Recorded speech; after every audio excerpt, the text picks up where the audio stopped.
bocil jadi udah ada sedikit vakum. Jadi harus fokus ke anak. Iya. Ini agak mirip-mirip kayak kapur atau Enggak, batu itu gimana keras. Ini batu terus digiling. Gimana ya? ini harganya berapa kalau perhitungannya? Perhitungannya 1 meternya hampir 150.000. 100 biji ini. 100 biji kecil-kecil ini. 100 biji kecil-kecil ini 1 meter. Oh, segini Satu dus gini. satu dus berarti 150.000. Kalau satu dus biasanya isinya berapa? 100 biji. 100 biji ginian ya? Ya, yang ukuran segini 10 kali 10. Oh, iya 10. 150.000. Iya, biasanya kalau yang di Sukabumi ini, kalau biasa kalau ngirim dari Jawa itu dari Jogja, batu yang hitam gitu, batu candi. Oh, batu candi itu. Iya. Berapa kalau yang batu? Yang ini. Berarti kalau yang candi itu dari Jawa, di Dari sini Jawa. didistribusin lagi gitu dong. Dari Jawa datangnya udah jadi, baru di sini dikirim. Oh, Ini dikirim. buatnya di sana. Di sana buatnya, pabriknya Jadi datang. di sini yang memasarkan kayak ke sana. Iya, ekspor ke sana. memasarkan, Hmm. ekspor doang. Enggak ini, Tapi cabang produksi dari semua jenis batu ini Jadi- berbeda-beda daerahnya. beda daerah. Ada dari Jawa, Tulung Agung, Cirebon, Cirebon. kebanyakan. Tapi yang paling prioritas, yang paling bagus itu cuman ini, Sukabumi. Sukabumi yang dari Cikembar itu Sukabumi, ya. Cikembar ini. Kalau misalkan yang kuning itu dari mana? Yang kuning itu Jampang. Oh, dari Jampang. Iya. Oh, Ini Dari kan Jampang. keramik itu ya. halus Iya. tau batunya Iya, gitu. sebentar ya, Kak. Apa?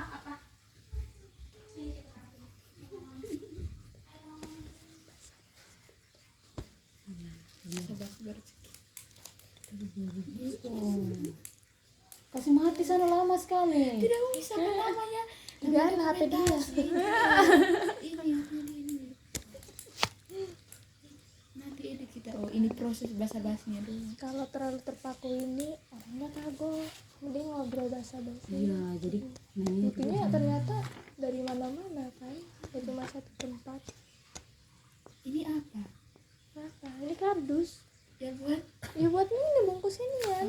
Isinya 100 biji, 150.000. jadi ini memang mereka udah ini ada persiapan. Terus ini. Ini mah senang emang bapak-bapak beginian. Makanya ayahku semangatnya udah batu alamnya langsung Toyota gitu. Tanyain kan. Ya guys. penasaran. Ini Ini memang lempar ke hanya siapa? dipakai batu saja atau ada campuran apa lagi begitu?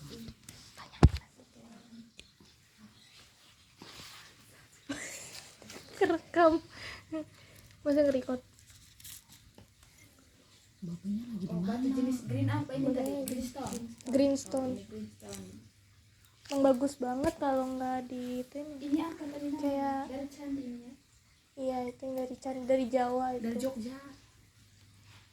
Iya, Jok. Candi nggak di Jogja doang, say. Iya, ini dari Jogja tadi. Iya. Tadi teman saya nanya, Bu, kalau ini pure batu atau ada campuran-campuran lain pas Ini asli dibikin? batu. Asli langsung batu. Berarti dari segede ini. Bahan bakunya segede-gede bak mobil.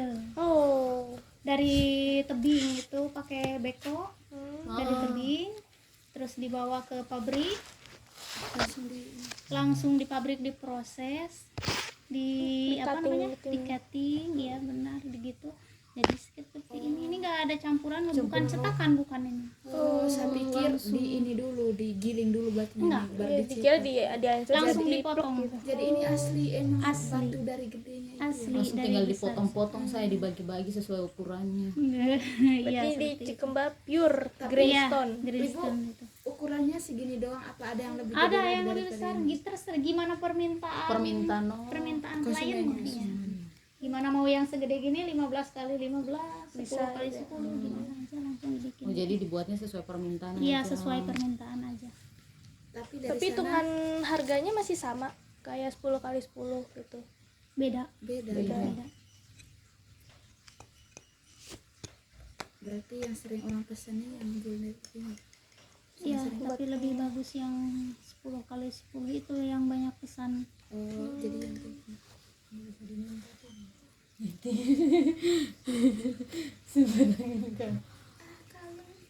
Kalau yang di tengah itu jenis batu apa, Bu? Itu Ya, yang dipegang itu. itu batu namanya Bali Green. Bali Green. Iya, yang produksinya di Jawa Tengah. Jawa Tengah. Daerah Iya, mana? Jogja. Oh, berarti sama kayak yang batu candi Iya, dong? sama dengan kayak batu candi. Oh, Itu diambil juga di tebing-tebing. Iya, sama. Semua sama, di sini nggak ada yang cetakan. Pertama kira kayak gini cetakan mungkin. tapi Iya. pas nyampe di Sukabumi tetap udah begini kan? Udah Udah begini. bentuk-bentuk kan? Udah Ya kan nggak mungkin batu. Tinggal langsung dikirimkan saja. Kan ada yang mentahannya di Jawa terus dikirim ke sini Terus gitu. di sini Ada. ada produksi. Iya. Tuh. Paling kalau dari Jawa nggak ada ketingan, paling cuman segede-gede keramik baru di sini. Oh, keramik Segede. yang Iya. kayak begitu ya. Iya, Berapa kalau yang segituan? Yang dari Jawa ke sini? macam-macam sih harganya. Kalau misalkan buat yang kayak batu candi gitu, Batu candi gitu 120.000 per meternya. per meter. Ada yang 130, 150. Paling mahal tuh yang batu apa? Kalau batu alam Ini, yang ini, Ini kan sampai 150 ini. iya lebih dari 150 mungkin sekarang nggak tahu. Tapi kadang seminggu, 2 minggu, sebulan, 2 bulan naik harga. Harga batunya. Iya, jadi awalnya nggak ini tentu. 80.000 dulu tahun 2013. Berarti setiap tahun tuh harganya. setiap tahun harganya setahun setiap bulan Oh, juga iya, kadang Pak. naik. Halo Bapak. Mau wawancara boleh Pak? Selamat siang Iya, Pak. Ini rame kita Pak. Ya, sebelumnya kita minta maaf dari pihak PT Wika nggak bisa menjamu dengan baik karena situasi dan tempat. Kebetulan juga saya lagi ada di Bali kan, handle klien juga gitu. Jadi mohon dimaklumi lah buat adik-adik semua. Nggak apa-apa Pak. Tidak apa-apa Pak, minta maaf juga Pak. Iya kita soalnya mepet ujian juga Pak gitu. Ya, kan sudah kita pikirkan kemarin karena mepet waktunya, makanya ya mau nggak mau kita lakukan dengan sistem telekomunikasi gitu. Nggak apa-apa Pak. Yang penting masih ada waktu buat ini wawancara. Kita udah sangat berterima kasih loh Pak. Nah itu yang buat tugas kita. Oke Pak, boleh langsung mulai aja Pak? Boleh, silakan. Apa yang bisa kita bantu akan kita bantu dengan sebaik-baiknya. Oke siap. Oke, untuk pertanyaan dari kami yang pertama, bagaimana sejarah perusahaan ini dan bagaimana perusahaan ini telah berkembang sejak didirikan gitu Pak? Oke. Sejarah perjalanan untuk perusahaan PT Wika Sukma Abadi ini dari awal kita berasal dari mencari tahu produk-produk yang bisa untuk diekspor. Jadi kita belajar dari sana untuk memahami apa yang bisa kita pasarkan di luar negeri gitu. Nah, Sukabumi itu di sana ada namanya batu alam yang cukup menarik perhatian.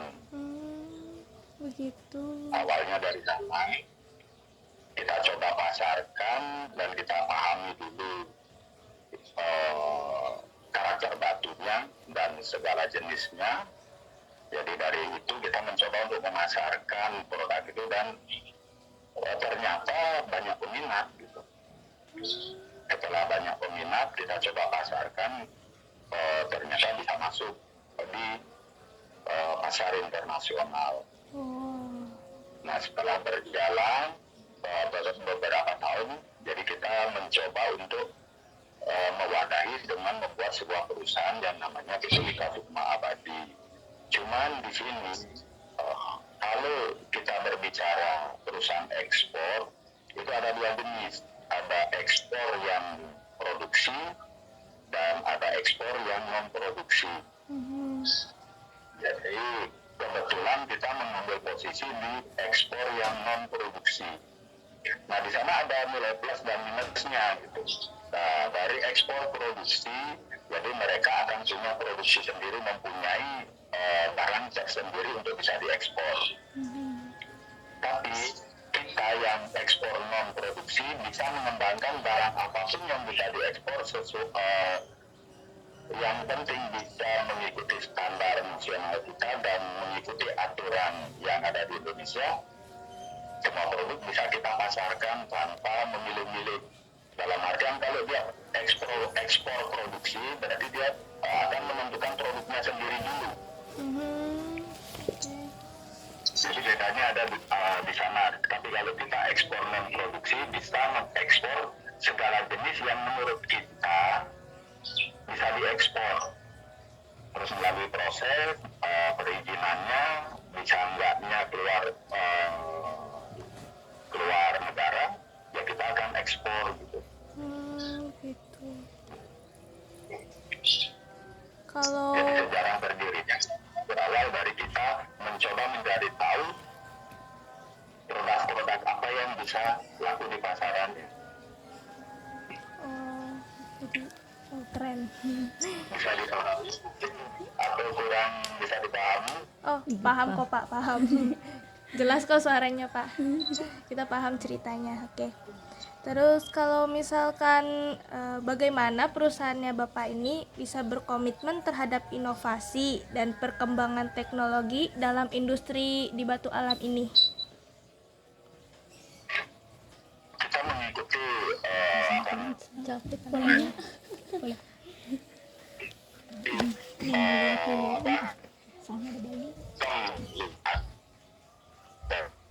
di segi regulasi Inang, baik dari segi sistem pemasaran secara digitalisasi, ya kita selalu mengikuti membuat inovasi dalam artian kita nggak melek mata, harus bisa mengikuti apa yang sekarang dan digitalisasi. Kita harus bisa mengikuti trik-trik dan tren-tren yang digunakan sistem marketing zaman sekarang.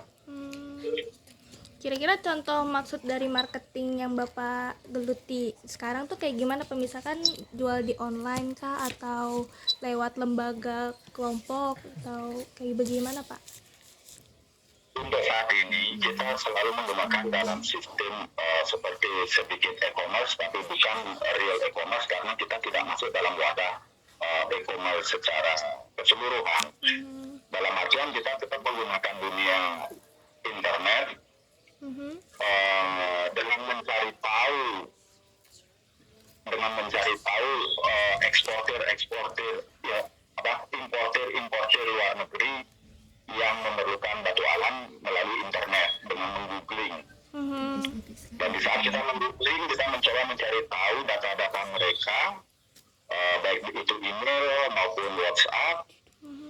Nah, di sana kita coba untuk menawarkan produk kita. Tapi yang jelas di sini, sebelum kita menawarkan produk, kita mesti tahu secara real produk itu dan kelebihannya, apa fungsinya. Kita harus tahu awalnya dari itu, baru kita bisa berbicara untuk memasarkannya. Nah, di sana secara online kita tetap melakukan. Di samping secara online, kita masih juga menggunakan sistem lama, di mana sistem lama itu face to face, dalam artian ketemu. Jadi kita di saat dapat klien satu saja dari online, dari media sosial kayak atau apa, kita ajak untuk bertemu di Indonesia. Setelah kita ajak bertemu, kita komunikasikan di sana. Seandainya mereka punya klien, mempunyai partner bisnis, supaya kita juga direkomendasikan. Dengan tetap kita menjunjung tinggi servis, kualitas dan kuantitasnya harus tetap dijaga. Begitu. Oke. Itu sistem marketing kita selalu kita menggunakan tetap mengikuti tren, mengikuti zaman, tapi yang lama juga kita tidak lepaskan, yang seperti saya bilang face to face. Jadi dari mulut ke mulut itu tetap kita lakukan. Tapi kalau di perusahaan Bapak ini menurut Bapak sendiri itu lebih worth it di face to face atau mencari kliennya melewati situs internet? 50-50. 50-50 ya. Jadi tidak bisa kita seperti semisal contoh kita dalam menggunakan media sosial baik itu Facebook, apalagi kayak dulu ada Line, terus apalagi sekarang Instagram, TikTok gitu. Dari semua itu kita masuk ke lini, tapi kita terkadang tidak bisa meyakinkan semuanya dari sana. Tapi kita akan dibantu di saat kita ketemu dengan yang yakin dengan kita di sana.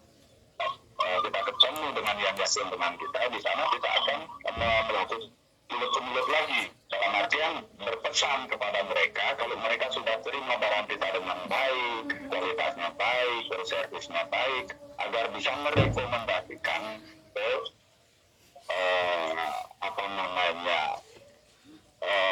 partner-partner mereka. Dan di sana kita, di saat kita mendapatkan misal contoh dari Instagram, kita mendapatkan satu klien, tapi setelah itu dari satu klien itu membicarakan kita dari mulut ke mulut mereka, bisa kita mendapatkan plus 4 klien dari sana. Makanya saya bilang, kalau kita bilang lebih unggul di dunia internet, kenyataannya kita mendapatkan dari di saat kita dapatkan satu klien dari internet. Seperti saya bilang kayak berantai, jadi marketing ini tidak bisa dipisahkan mana yang unggul sama mana yang nggak unggul, karena saling membutuhkan. Kalau tidak ada internet, kita satu pun tidak bisa klien. Dengan adanya internet, satu klien kita pengaruhi bisa nantinya merekomendasikan kepada partner-partner mereka. Baik Pak, kalau bagaimana Bapak memberikan gambaran umum nih ke kita sebagai, apalagi kita anak manajemen ya Pak, tentang struktur organisasi perusahaan di Bapak itu termasuk tim manajemen kunci dan tanggung jawab masing-masing. Ya, ini kita kalau berbicara dari segi manajemen, karena kita di sini lebih fokus untuk memasarkan produk. Jadi untuk sistem manajemen mungkin kita akui masih sedikit namanya, kita nggak begitu memikirkan, karena basic saya tidak ada di manajemen. Cuman di sini kita tetap ada pembagian sistem manajemennya, di mana ada, dan kita punya namanya pergudangan. Di sana di gudang tetap ada yang mengontrol barangnya, keluar masuk barangnya. Jadi di pergudangan untuk meyakinkan bahwa barang itu dengan kualitas bagus, barang itu dengan kuantitas yang sesuai sebelum dilakukan ekspor. Nah, tapi di tempat yang sekarang adik-adik datangi itu khusus untuk di admin, mereka menerima keluar masuknya orderan, mengakumulasi kesiapan barang, dan melakukan sistem kerjasama ke setiap pengrajin, karena kita bukan ekspor produksi.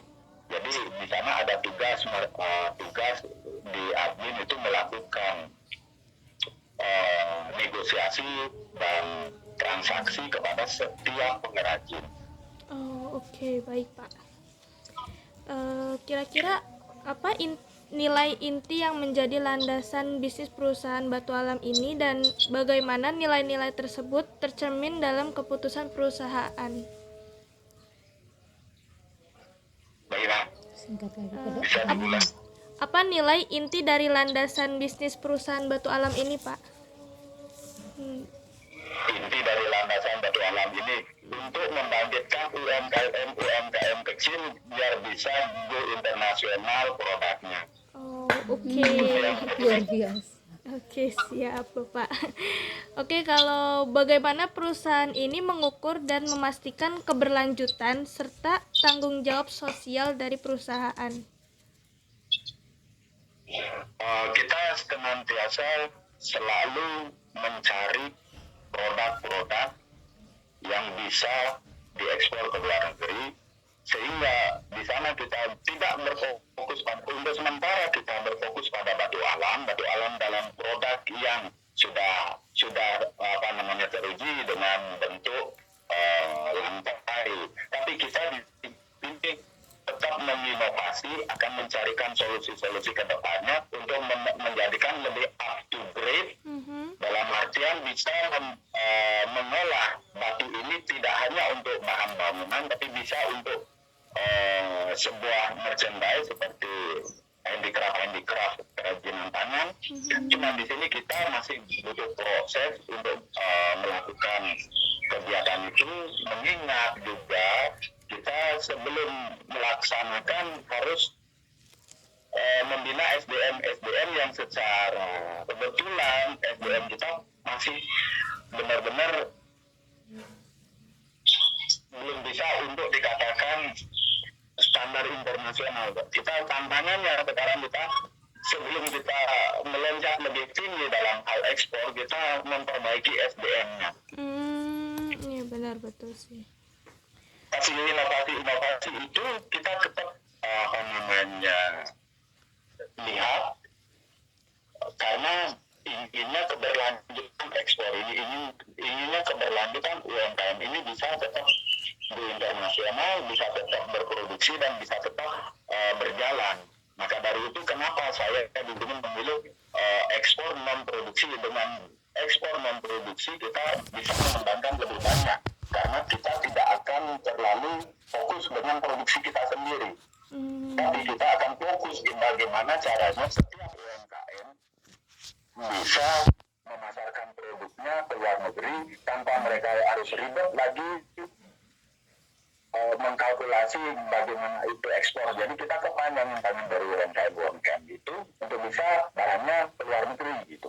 Intinya itu. Oh, oke, Pak. Kira-kira bagaimana perusahaan Bapak itu bisa menangani isu-isu keberlanjutan lingkungan dan apa langkah-langkah yang diambil untuk mengurangi dari dampak ekologisnya? Kalau untuk masalah dampak lingkungan, jadi kita akan seperti saya bilang, kita tetap mengedepankan regulasi aturan pemerintah. Jadi aturan pemerintah regulasinya sudah pasti ada. Di saat ada UMKM yang memang memberikan dampak kepada lingkungan, kita akan berbicara, duduk bersama untuk mencarikan solusi apa yang mestinya dilakukan agar nantinya UMKM ini di satu sisi bisa ekspor, tapi di sisi lain merugikan lingkungan. Maka dari itu kita selalu berkoordinasi dan pihak UMKM untuk tetap menjaga lingkungan. Tapi terlepas dari semua itu, karena kita di sini hanya menangani masalah untuk barang bisa mereka ekspor keluar, kita akan selalu memberitahu setiap UMKM tetap mengikuti aturan dari pemerintah. Jangan sampai melanggar aturan dari pemerintah, baik itu secara lingkungan maupun secara produksi. Kira-kira dulu pas Bapak pertama kali buka perusahaan ini, berapa modal awal untuk menjalankan perusahaan batu alam ini, Pak? Kalau kita bicara modal, kita hanya modal kepercayaan. Nggak percaya kan? Iya. Tidak akan bakalan bisa percaya kan? Memang kita, karena kita seperti saya bilang bukan eksportir, bukan produksi. Kalau eksportir produksi dia harus mempunyai modal awal kan? Tapi kita eksportir non produksi, kita tidak membutuhkan modal, tapi kita membutuhkan kepercayaan, kita membutuhkan dipercaya. Ya, yakinkan ke klien bahwa produk kita lebih mempunyai karakter dan bisa dipertanggungjawabkan dari segi kualitas, kuantitas. Nah, di sana kita akan menimbulkan kepercayaan ke klien untuk pertama yang dilakukan adalah pembayaran dilakukan separuh di depan atau pembayaran dilakukan sepenuhnya di depan. Hmm. Jadi di saat kita menerima klien pembayaran separuh di depan, jadi tugas dari UMKM untuk menyiapkan lagi separuh modalnya. Pure kita sebagai sebagai eksportir yang memproduksi tanpa menggunakan modal awal. Tapi modal awalnya yang paling utama adalah kepercayaan. Di mana di saat klien memberikan kepercayaan, kita jaga dengan penuh. Di saat UMKM memberikan kepercayaan kepada kita untuk memasarkan produknya, jangan sampai ditipu atau dibohongi. Nah, di sana kan saya berlanjut akhirnya bisa berjalan tanpa menggunakan modal. Tapi dalam segi sebuah usaha harus ada modalnya. Iya benar. Nah, di sana kita cantumkan 100 juta. Oh, 100 juta. Wow. Tapi kalau berbicara realnya, eksportir non produksi itu memang benar bisa tanpa modal. Oh, oke. Sekarang paham saya. Oke. Dan bisa meyakinkan klien. Oke. Jadi kepercayaan kunci utamanya. Oke, Pak. Kira-kira apa sih Pak kendala dalam mengekspor produk ketika Bapak mau ekspor ke luar negeri gitu? Kendala yang sering Bapak dapat apa biasanya? Kendala yang terjadi komitmen. Jadi terkadang UMKM itu tidak bisa berkomitmen. Nah, kembali lagi seperti saya bilang dari awal SDM-nya. Kita harus memerangi SDM yang memang tidak mau melompat lebih tinggi, yang hanya monoton itu aja. Jadi kembali lagi kita Indonesia perlu benar-benar memiliki SDM supaya apa? Bisa bersaing secara nasional. Kalau bisa dilakukan kan harus besok. Intinya begitu. Oke. Kalau untuk Jadi kendala yang utama. Tapi kalau kendala alam kita nggak bisa memprediksi. oke. Kendala alam dalam artian longsor, terus banjir, itu tidak bisa kita prediksi. Kendala yang utama adalah sumber daya manusianya. Oke. Kalau misalkan tentang teknisi dari pengekspor produk perusahaan batu alam ini ke luar negeri itu bagaimana Pak? Apakah misalkan perizinannya itu bagaimana, terus pengirimannya itu bagaimana kalau ke luar negeri itu Pak? Kita melalui proses, dalam artian sebagai eksportir kita harus mengantongi perizinan perdagangan dan begitu, dan perizinan ekspor. Di sana juga ada regulasi mana-mana barang yang bisa diekspor, mana-mana barang yang tidak bisa diekspor. Secara sekarang saat ini gitu, untuk batu alam, kategori batu alam yang masih bisa diekspor, itulah yang kita cari dan kita kembangkan. Tapi tetap regulasi, perizinan, itu tetap kita berkoordinasi dengan pihak-pihak terkait, baik itu dari Kementerian Perdagangan, dari Kementerian Industri. Kita tetap koordinasi. Kalau memang barang tidak bisa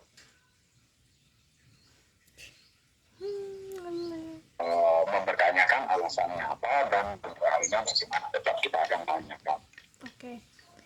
Pak, kalau siapa aja mitra internasional yang selalu atau pernah bekerja sama dengan perusahaan batu alam ini, Pak?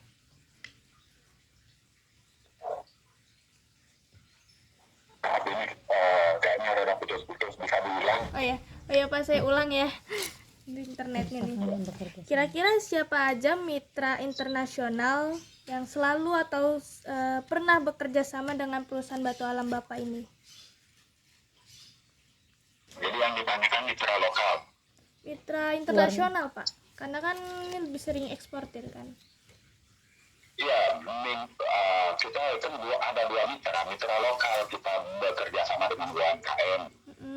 Bagaimana kita menjaga kestabilitasan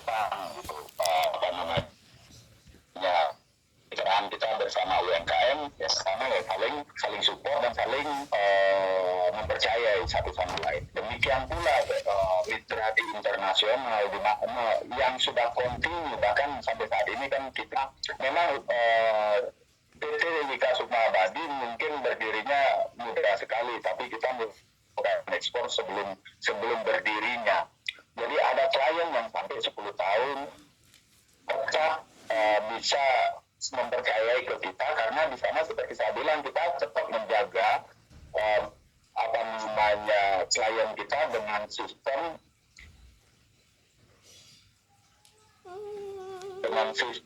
selalu mengedepankan kualitas dan kuantitas. Jadi kita selalu mengedepankan saling percaya juga kepada setiap klien. Jadi kalau dari misalkan di luar negeri tuh Pak yang sering order ke sini tuh dari negara mana aja Pak? Kebetulan klien kita kebanyakan ada di Asia, yang di Thailand, Malaysia. Terus di Eropa kita ada di Spanyol, Brasil. Terus ada satu lagi di Amerika, daerah Florida. Jordan. Sebentar Pak, ayo dong cepet dong. Oke. Kira-kira berapa sih Pak Internet. menolak untuk diwawancara?